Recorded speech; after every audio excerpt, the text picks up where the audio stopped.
Spice 22.1 FM ਤੇ ਤੁਸੀਂ ਸ਼ਾਮਿਲ ਹੋ ਦੀਪ ਸ਼ਿਖਾ ਬਰਾੜ ਦੇ ਨਾਲ ਤੇ ਹਰ ਸ਼ੁੱਕਰਵਾਰ ਦੀ ਤਰ੍ਹਾਂ ਤੁਹਾਡਾ ਤੇ ਮੇਰਾ ਸਾਥ ਰਹੇਗਾ 7 ਵਜੇ ਤੋਂ ਲੈ ਕੇ 8 ਵਜੇ ਤੱਕ ਹਾਰਟ ਟਾਕ ਵਿੱਚ। ਦੋਸਤੋ ਜਿਵੇਂ ਤੁਸੀਂ ਜਾਣਦੇ ਹੋ ਕਿ ਹਰ ਹਫਤੇ ਕਿਸੇ ਖਾਸ ਮੁੱਦੇ ਤੇ ਉੱਪਰ ਅਸੀਂ ਡਿਸਕਸ਼ਨ ਕਰਦੇ ਹਾਂ, ਟਾਕ ਸ਼ੋਜ਼ ਦੇ ਉੱਪਰ ਗੱਲਬਾਤ ਹੁੰਦੀ ਹੈ। ਅੱਜ ਦਾ ਇਹ ਜੋ ਵਿਸ਼ਾ ਹੈ ਉਹ ਹੈ ਕਿਊ ਜੰਪਿੰਗ ਦੇ ਉੱਪਰ। Ex super board CEO doctor Stephen Duckett ਨੇ ਟੋਰੀਜ਼ ਦੇ ਉੱਪਰ ਇਲਜ਼ਾਮ ਲਗਾਇਆ ਹੈ ਕਿ ਉੱਥੇ ਅਸਲ ਰਸੂਖ ਵਾਲੇ ਜਿਹੜੇ ਪ੍ਰੈਫਰੈਂਸ਼ੀਅਲ ਲੋਕ ਹੁੰਦੇ ਨੇ ਉਹਨਾਂ ਨੂੰ ਕਿਸੇ ਤਰੀਕੇ ਦੀ ਕਿਊ ਜੰਪਿੰਗ ਕਰਵਾਈ ਜਾਂਦੀ ਹੈ, ਉਹਨਾਂ ਨੂੰ ਪ੍ਰੈਫਰੈਂਸ਼ੀਅਲ ਸਰਵਿਸਿਜ਼ ਦਿੱਤੀਆਂ ਜਾਂਦੀਆਂ ਨੇ। ਇਸ ਚੀਜ਼ ਦਾ ਇਸ ਸਮੇਂ ਅਲਬਰਟਾ ਦੀਆਂ ਚਾਰੇ ਆਪੋਜੀਸ਼ਨ ਪਾਰਟੀਜ਼ ਤੇ ਈਵਨ ਟੋਰੀਜ਼ ਦੇ ਵਿੱਚ ਜਿਹੜੇ ਹੁਣ ਲੀਡਰਸ਼ਿਪ ਦੇ ਲਈ ਕੰਟੈਂਡਰ ਨੇ ਉਹਨਾਂ ਦੇ ਵਿੱਚ ਵੀ ਇਸ ਗੱਲ ਲਈ ਇੱਕ ਇਸ਼ੂ ਕ੍ਰੀਏਟ ਹੋਇਆ ਹੈ। ਅੱਜ ਦੀ ਇਹ ਇੰਟਰਵਿਊ ਇੰਗਲਿਸ਼ ਵਿੱਚ ਰਹੇਗੀ ਕਿਉਂਕਿ ਮੇਰੇ ਸਾਰੇ ਹੀ ਗੈਸਟ ਉਹ ਇੰਗਲਿਸ਼ ਸਪੀਕਿੰਗ ਨੇ, ਪਰ ਮੈਂ ਤੁਹਾਨੂੰ ਪ੍ਰੋਗਰਾਮ ਤੋਂ ਬਾਅਦ ਜੋ ਗੱਲਾਂ ਹੋਈਆਂ ਉਹਨਾਂ ਦਾ ਪੰਜਾਬੀ ਦੇ ਵਿੱਚ ਟਰਾਂਸਲੇਸ਼ਨ ਕਰਕੇ ਜ਼ਰੂਰ ਦੱਸਾਂਗੀ। Since October when Dr. Raj Sharman along with other emergency doctors warned Stelmach government for EI weight catastrophe, then Dr. Sharman was kicked off from caucus, then Dr. Stephen Duckett cookie event. Then scapegoat became Duckett was fired from Superboard CEO, and now ex-Superboard CEO Stephen Duckett's allegations of queue jumping or preferential health services for so-called prominent people of Alberta. That may be how, along with me, you, all the Albertans have been feeling lately, as every month seems to bring fresh clues that our premium health care system seem gradually to be falling apart. On weight line adjustments for MLAs and other influential people, all four opposition parties and even progressive conservative leadership contender, a recent cabinet minister, seized on Mr. Duckett's remarks to further pressure on Premier Ed Stelmach to commission a public or judiciary inquiry. But we have also learned from Health Ministry today that document leaks does not prove queue jumping. Today in Hard Talk to discuss that matter, I should say hot burning issue, we have invited Dr. Raj Sharman, NDP leader Brian Mason and Wild Rose Party leader Daniel Smith.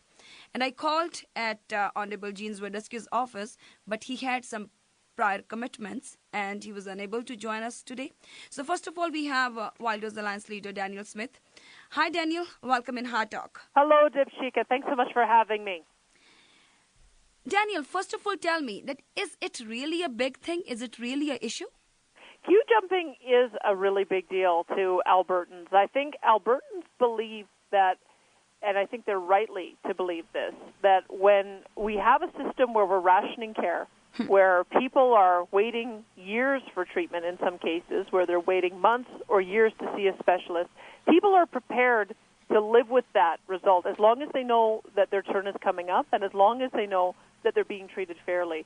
When you have allegations of queue jumping, that politicians are able to use their influence to get faster treatment for themselves or their family or their friends, it throws into question the integrity of the system. I think Albertans are outraged, Albertans are upset, and they really want to get to the bottom of it, which is why we continue to call for a public inquiry, along with the other opposition leaders and even a few PC leadership candidates. Yeah. I think Albertans need to see some of the answers so that we can start addressing these issues and ultimately solve them. And leader, now Honorable Gene Zwiderski said today that document leaks won't prove anything. What would you say on that? Well, I think the document that Mr. Brian Mason leaked yesterday shows that the Tory caucus knows that this is a problem, that it's a problem that's been in the system for some time. Clearly, Dr. Stephen Duckett's memo from a couple of years ago telling people that this influence use is not permitted anymore, and if there were any surreptitious requests to try to alter the waiting list, that they should be directed to him. I think it's fairly clear that this is a practice that has been happening in Alberta. It doesn't do anybody any good now to try to deny it's going on. I think the government would be far better off to acknowledge that it's happening apologize to Albertans for the fact that it's happening, and then commit to eliminating the queues. This is really the only way that you will ultimately eliminate queue jumping and political influence, is that we have to get our waiting list down to a medically reasonable period of time, as they have in many other countries in the world. And that's the way that you can ensure that all Albertans get the health care they want and need when they want and need it. And another view of this allegation, if preferential services were given to prominent people, then why Ralph Klein had to wait for approximately 2 years for his dementia? Well, it's such a good question. I mean, I gather that it isn't in all cases that people who are in positions of influence are using that position of influence to be able to get faster care. It sounds like it may be a little bit more subtle than that, but I guess the question does arise for everyday Albertans, for people who don't have that level of access, is they have to wonder if for themselves and their loved ones, when they're waiting for care, whether or not the reason for the waits and the reason for the bumps in the surgical times is because somebody else is able to use their influence to get faster access. And when you have that kind of distrust of the system, you really do need to have a public inquiry so that we can bring nurses and doctors forward, talk about the things that are going wrong, and then start doing the diagnosis of what you need to do to be able to change the system to improve performance and access. I hear everywhere that I go around the province that people are very frustrated at the wait list. They're frustrated at the lack of access. They're frustrated that the more we pay, the worse the service gets. I think Albertans aren't going to put up with it anymore, and the first step to solving it is to have a public inquiry so we can get to the bottom of the allegations. And Daniel, last but not the least, Alberta Health Services spend more per head compared to other provinces. And today, this afternoon, $12 billion budget is released for better health services. Will it be another spending practice, or province will really get the benefit out of it? You've absolutely put your finger exactly on the problem, and this is the thing. I would urge everyone, if they could, to go online and to watch Stephen Duckett's full speech. I mean, the allegations of queue jumping are only part of it.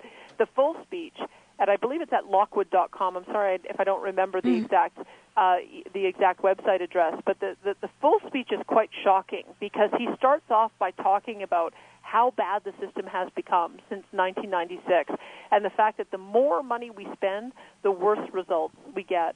Back in the early 1990s, Alberta enjoyed some of the highest health outcomes, the longest life expectancy, the shortest waits for cancer treatment, and after 10 years of overspending, spending well in excess of other provinces, not only do we have lower life expectancies, we also have longer waits for critical surgeries and critical care like cancer. That's a problem with a broken system. Money isn't going to solve this. We need to look at new ways to deliver health care if we're going to get better results. Thank you, Daniel. Thank you for your time, and best of luck for your success. Talk to you again. Bye-bye.